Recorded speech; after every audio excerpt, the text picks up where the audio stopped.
Hello everyone, आज है 30 अक्टूबर और आज इस वीडियो में हम बात करने जा रहे हैं एलटी फूड्स के बारे में, जिसको हम दावत के नाम से भी जानते हैं। देखिए, दावत के बासमती राइस काफ़ी ज़्यादा फेमस है और कंपनी के आज नतीजे भी आए हैं। तो इस वीडियो में हम बात करेंगे उन नतीजों के बारे में और हाल फिलहाल में इस शेयर में खरीदारी करने का सही मौका है कि नहीं, उसके बारे में भी बात करेंगे।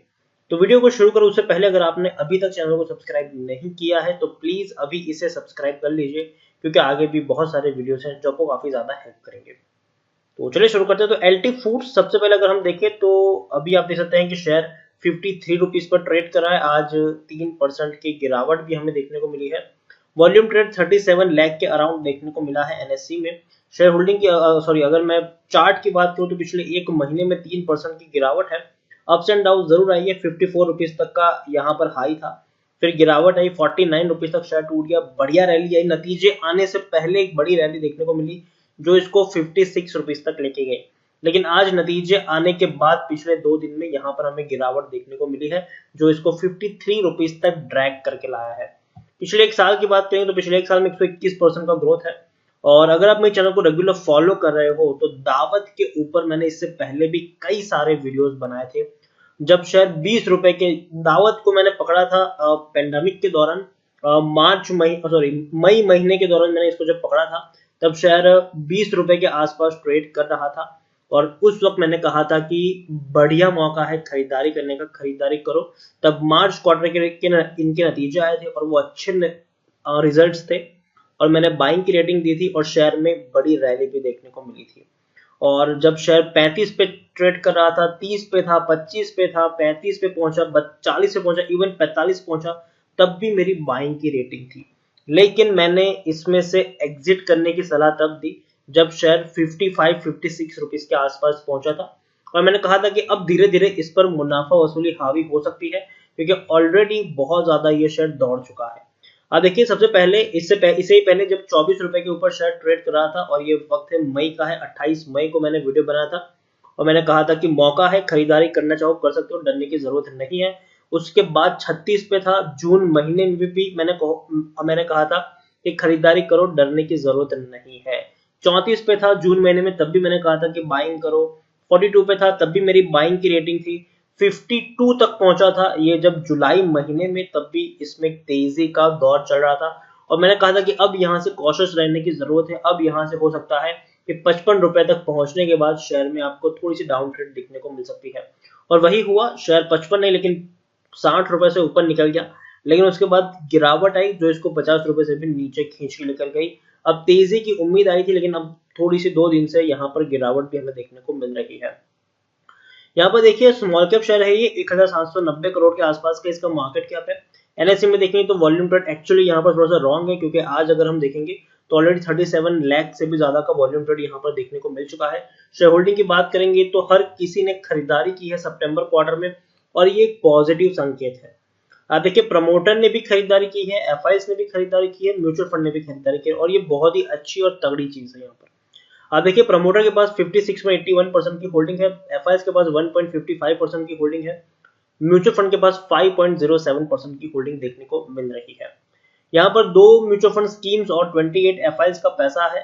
हाईएस्ट पब्लिक शेयर होल्डर की बात करें तो डीएसपी 5.06% की होल्डिंग, इंडिविजुअल इन्वेस्टर होल्डिंग 26.62% के आसपास देखने को मिली है। 50% का डिविडेंड भी इसने पे किया है, मतलब 50 पैसा पर शेयर। और इसी साल फरवरी महीने में दावत ने इतना बड़ा डिविडेंड आपको पे भी किया हुआ है। अगर मैं आपको इनकी वेबसाइट पे ले चलूं तो ये इनकी वेबसाइट्स है। ब्रांड आप देखेंगे कई सारी ब्रांड्स है और इवन इन्होंने कुछ ब्रांड्स यहाँ पर ऐड भी करी है। इससे पहले जब मैंने इसको ट्रैक कर रहा था तब इसमें दावत की जो इनकी ब्रांड थी, बाद में रॉयल थी इनकी ब्रांड, इको लाइफ थी और देवयान थी। अब 2 नई ब्रांड यहाँ पर इंट्रोड्यूस हुई है, दावत ब्राउन राइस और करी करी करके एक और ब्रांड है, वो यहाँ पर इंट्रोड्यूस हुई है। यहाँ पर देखिए, दावत तो वेल नोन फेमस है, इनको तो मतलब किसी इंट्रोडक्शन की जरूरत नहीं है। दावत बासमती राइस आप पूरे इंडिया में अगर हम देखेंगे तो बहुत ज्यादा मात्रा में कंज्यूम किए जाते हैं। इनके ब्रांड एम्बेसडर भी बड़े बड़े लोग हैं, अमिताभ बच्चन से लेकर कई सारे, संजीव कपूर से लेकर कई सारे इनके ब्रांड एम्बेसडर देखने को मिल रहे हैं। रेंज भी अगर आप देखोगे तो कई सारी रेंज आपको यहाँ पर दावत की देखने को मिल जाएगी और आपको हर छोटे बड़े सुपरमार्ट से लेकर दुकानों में इनके ब्रांड्स बिकते हुए देखने को मिलेंगे। दूसरा जो इनका ब्रांड है वो है रॉयल, तो ये भी एक बहुत बड़ा ब्रांड है और इसकी भी जो खूबी है वो ये है कि ये भी आपको बड़े बड़े सुपर मार्ट्स में देखने को मिल जाएंगे। मसाला भी है, बासमती राइस भी है, चिकन एंड हर्ब भी यहाँ पर देखने को मिलेंगे, स्पाइसी कोरियन है, गार्लिक एंड घी है। तो कई सारी चीजें हैं जो इसके अंडर में आती है। कंपनी ने अपना जो बिजनेस है वो काफी हद तक एक्सपैंड किया है पिछले कुछ वक्त में और ये इनको और ऊपर तक लेके जाएंगे। लेकिन जो नई चीज यहाँ पर आई है वो है करी करी। ये एक नई चीज यहाँ पर सामने आई है जो इन्होंने खुद को इंट्रोड्यूस किया है और ये आप देख सकते हैं कि ये एक नई चीज है। और स्नैक्स की अगर हम बात करें तो ये भी दावत के ही है, स्नैक्स है ये। और अगेन जापानीज प्रीमियम स्नैक्स कह सकते हैं आप इसको, तो वो भी इन्हीं के अंडर में आते हैं, इन्हीं के अंडर में आते हैं। और डेफिनेटली एक अच्छा मूव है कंपनी के द्वारा। इनकी प्रोडक्ट भी अगर हम देखेंगे तो आप देखिए कई सारी प्रोडक्ट आपको देखने को मिल जाएंगी और वाकई में कंपनी खुद को एक्सपांड कर रही है और ये बहुत ही अच्छी चीज है। तो दावत की मैं बात करूं, एलटी फूड्स की मैं बात करूं तो बिजनेस काफी बेहतर होने वाला है इसका आने वाले दिनों में। और अभी भी इसमें एक तेजी की उम्मीद मुझे लगता है कि अभी भी शेयर में अब यहाँ से दोबारा से तेजी हमें देखने को मिल सकती है। लेकिन अभी भी वीडियो को पूरा देखिएगा, किस लेवल पर बाइंग करनी है और किस लेवल पर प्रॉफिट बुकिंग करना है वो जानना जरूरी है। टेक्निकल रेटिंग अभी इनकी न्यूट्रल है, थोड़ा सा हाई वैल्यूएशन के ऊपर ये शेयर पहुंच चुका था और यही वजह थी कि जब मैंने आपको 55 या 60 रुपए के बीच में मैंने आपको प्रॉफिट बुकिंग करने की सलाह दी थी। आप देखिए 19 के आसपास का पीई है इसका, जबकि इंडस्ट्री पी 11 है, बुक वैल्यू 27 है, प्राइस टू बुक वैल्यू 1.96 है, ईपीएस 2.87 है, डिलीवरी तकरीबन 49 के आसपास देखने को मिली है। According to Moneycontrol user 96% लोग खरीदने की सलाह दे रहे हैं, 4% लोग बेचने की बात कर रहे हैं। यहाँ पर अगर हम देखेंगे तो जो शिफ्ट हुआ है ना, how the shift to cooking at home has help basmati rice seller LT Foods. तो देखिए पहले क्या था कि लोग रेस्टोरेंट्स में जाते थे, ऑफिस में जाते थे, बाहर का खाना खाते थे, पिज्जा से लेकर हर चीजें को वो लोग कंज्यूम करते थे। फास्ट फूड काफी ज्यादा फेमस हुआ करता था। लेकिन जब से लोगों ने घर पे खाना बनाना शुरू किया है इस लॉकडाउन के दौरान, इस पेंडेमिक के दौरान, लोग हेल्दी खाना पसंद कर रहे हैं, घर पे रह के खाना पसंद कर रहे हैं। तो ऐसे में जो इनकी बिक्री है, राइस की जो बिक्री है वो कहीं ना कहीं इंक्रीज हुई है और ये इनके लिए फायदे का सौदा हुआ है। सितंबर के आज इनके नतीजा है सितंबर क्वार्टर के और अच्छे हैं, उतने बुरे नहीं हैं।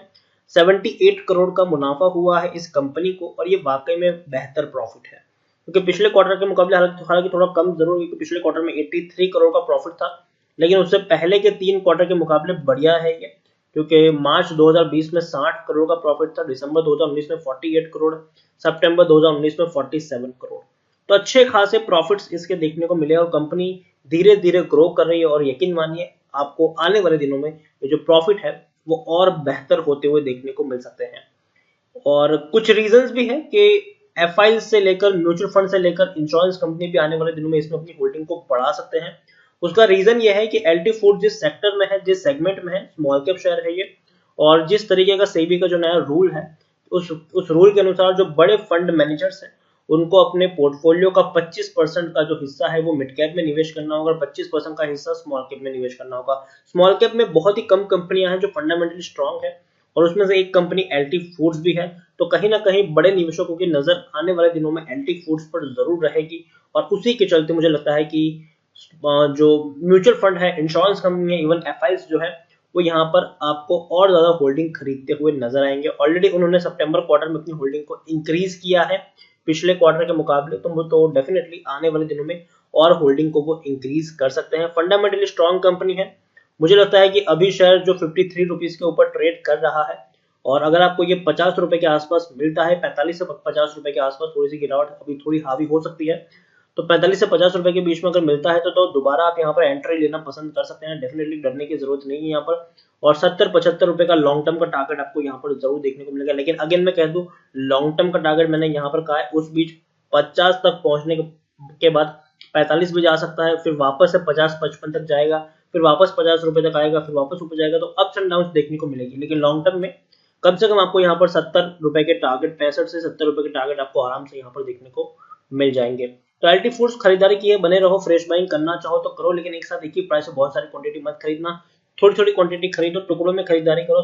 100 शेयर खरीदे तो 25 शेयर खरीदो पहले, फिर वेट करो गिरावट आए और 25 शेयर खरीदो। इस तरीके से आप यहाँ पर बाइंग करेंगे तो डेफिनेटली आपको फायदा जरूर होगा। अगेन मैं कह दूं, बहुत बड़ा निवेश एक ही प्राइस पर गलती से भी मत करना। टुकड़ों में खरीदारी करना, मार्केट अनस्टेबल है, कुछ भी कहना मुश्किल है, लेकिन बिजनेस इनका स्ट्रांग है, डेफिनेटली तेजी आपको देखने को मिल जाएगी। तो इसी के साथ वीडियो को एंड करूंगा। अगर आपको वीडियो पसंद आया हो तो प्लीज इसे लाइक कर, शेयर करें। अगर आप चैनल पर पहली बार आए तो प्लीज सब्सक्राइब करें, और एलटी फूड्स यानी कि दावत के बारे में आप क्या सोचते हैं वो भी आप मुझे कमेंट में लिखकर बता सकते हैं। Thank you.